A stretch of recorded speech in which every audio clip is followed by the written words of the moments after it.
So ఈ ఒకేసారి 365 దీపాలతో ఒత్తులు పెట్టడం అనేది ఎంతవరకు కరెక్ట్ అంటారు? అవునండి. దీన్ని అయితే కొందరు సాధనగా, అంటే ఆ కార్తీక పౌర్ణమి రోజు మంచి పర్వదినం మనకి.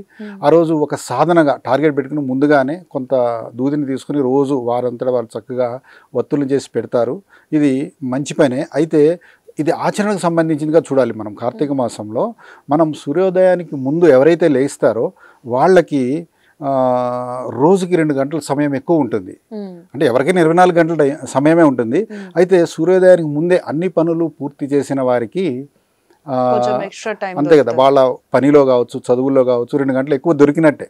కాబట్టి దీన్ని మనం ఉపయోగించుకోగలగాలంటే ఈ కార్తీక మాసాన్ని వేదికగా చేసుకొని మనము ఈ నెల రోజులు గనక తెల్లవారుజామునే లేచి మనము అట్లా దీపం వెలిగించడం అనేది మంచి పని.